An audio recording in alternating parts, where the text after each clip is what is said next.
Hey, I'm here today with David Eckert, one of the best real estate agents in the Oakland office of Coldwell Banker Realty.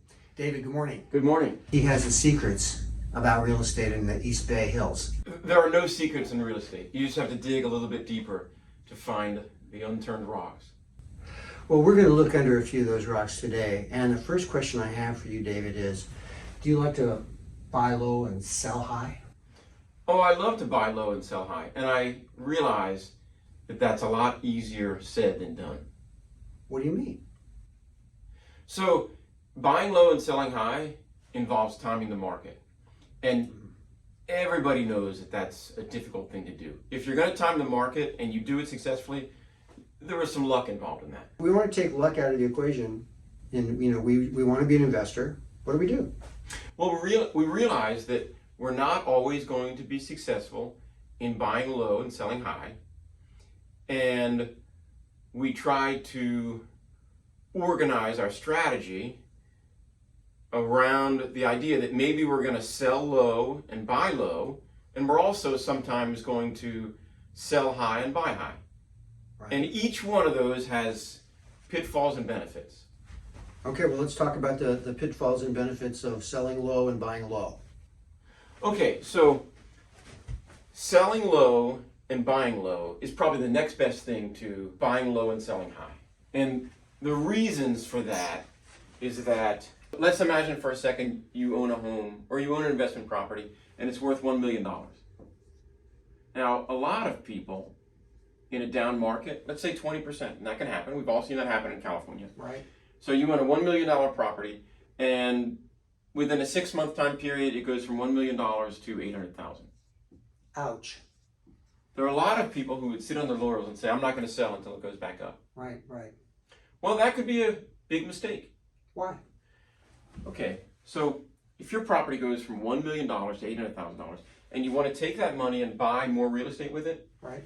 The same phenomena that this property went through, the higher priced property went through. So let's say you want to take your $800,000 and buy a $900,000 property. Well, that $900,000 property, it was worth $1,125,000.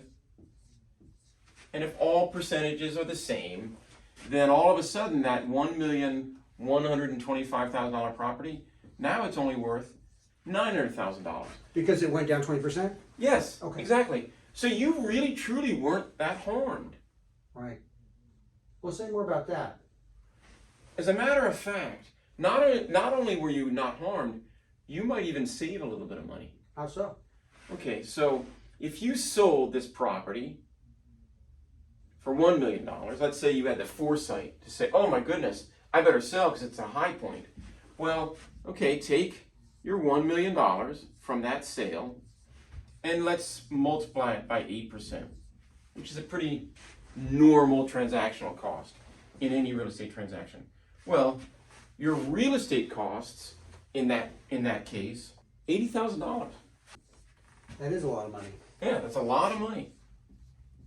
Now, you're going to take that and buy the property for $1,125,000. So cumulatively, you spend well over $100,000 in real estate transactional costs. Oh, you mean there's going to be another 8% if you buy that? Yes. One? Okay. Mm-hmm. So exactly. it's going to be closer to, it's going to be over 150,000. Yes, that's right. Okay. Now, let's take the other scenario where our property that used to be worth $1 million, now it's worth $800,000. Well, we all can see the difference between those two is $200K, right? And then the difference between this and this is $225,000, right? Okay. Right? Now, if we take those two and we add them up and we come up with 425,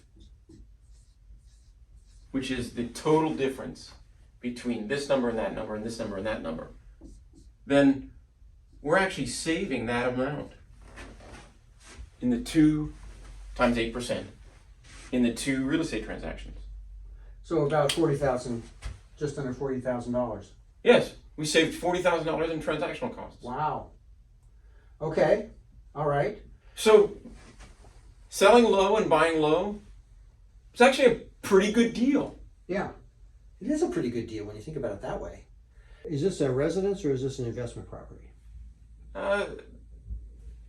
This applies to both situations. Well, the reason I asked that, David, is you may not want to sell your residence now and buy a more expensive property because you pay more property tax. Even with Prop 19 being over 55, you're still going to pay more if it's a more expensive home.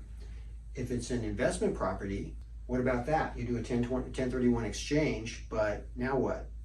You're still going to be paying more property tax. Well, yes, you're incurring more costs. Let's say I've had this place for 10 years and my tax base on this investment property is based on a purchase price of $500,000. And now it's worth $1 million or it's worth $800,000. So I'm paying tax on a $500,000 assessed value. But when I buy that new place for $900,000, I'm going to be taxed based on a $900,000 assessed value, right? That is true. So that's going to Yes. be double the bill maybe. So if you want to go into the tax situation, all right, so you have a $500,000 property. Okay, how long ago did you buy it? Let's say 10 years. 10 years. Okay, I'm assuming you depreciated this property. Why should I depreciate my investment property? Oh, okay, so I'll try to make this really simple. Okay, so imagine for a second that you buy a property for $3 million. You can't depreciate land. You can only depreciate improvements. So let's just make this real simple. Imagine that the land is worth $250,000 in this equation. So that leaves $2,750,000 in improvements. So if you take $2,750,000 and you divide it by 27 and a half years, that equals $100,000 worth of depreciation per year, every single year, for as long as you own the property. And Now, does that come right off of my income? well, that's an expense, absolutely. Yeah. It's, So it's an expense. So if Yeah. if my income was $200,000, now with this $100,000, my income is now taxable at $100,000. Yeah, I like it when your income is, say, $90,000. That's what I like. Mm-hmm. Now, $200,000, that's terrific. Okay, but I like it when it's $90,000 because then I've lost the difference between $100,000 and the $90,000. So that is the best tax situation you can imagine. Why? Because you've made money, you've put it in your pocket, and you can claim a loss on your taxes and owe zero. That's the best tax situation. I know people who have done this for years. There are legitimate ways in real estate to not pay any taxes at all, not pay any federal income taxes. Now, David told us before that he's not going to get into any secrets, but this is a pretty good tip, right? We just told you how to make money and lose money for tax purposes at the same time. This is fantastic. Yeah. All right, so I depreciated that. That was great. But now I'm buying this new property and it's going to cost me more, right? Mm-hmm. And am I going to be able to depreciate that one too? Oh yeah, you get more. That's why you're always trading up, because you can get more depreciation. What about the scenario of capital gains tax? Or you've got a capital gain. If I have completely depreciated my property now over 27 and a half years, you say it's a good time to buy or a good time to sell it. Well, now I'm gonna sell it. I'm gonna have a gain on that entire price. I have no tax basis left, right? So it's all gain to me. That's right. So if I sell a home for $1 million, I've got $1 million tax bill. Or not a tax bill, but I'm going to be taxed on that million. Yes. If you have depreciated the property completely, you've owned it for 27 and a half years, and you sell it, you could have an extremely painful tax bill unless you do an exchange. Okay, let's talk about a 1031 exchange.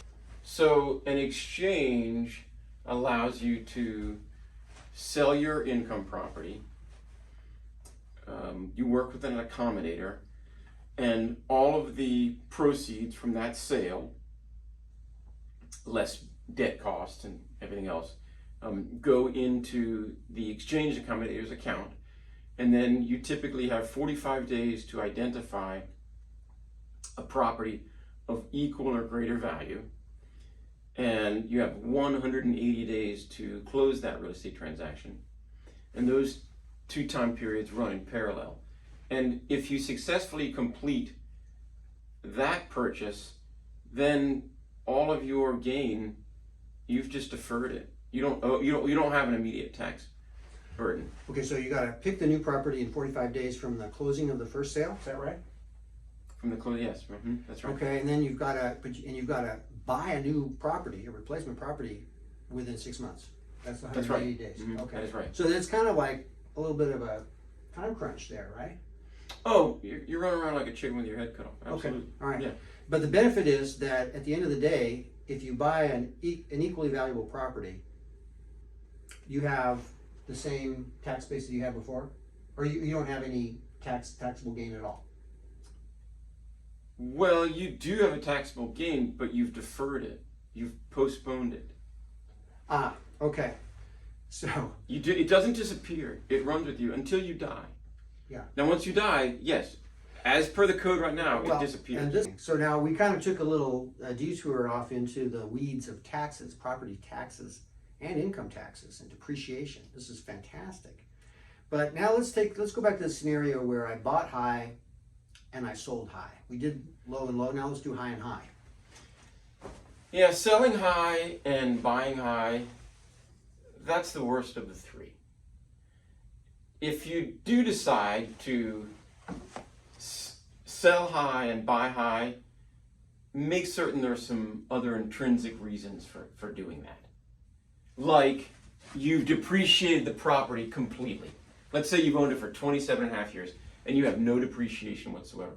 Yes, you should consider selling that property and parlaying it into something of greater or equal, either equal or greater value. Because that whole depreciation cycle of 27 and a half years, it's going to start all over again.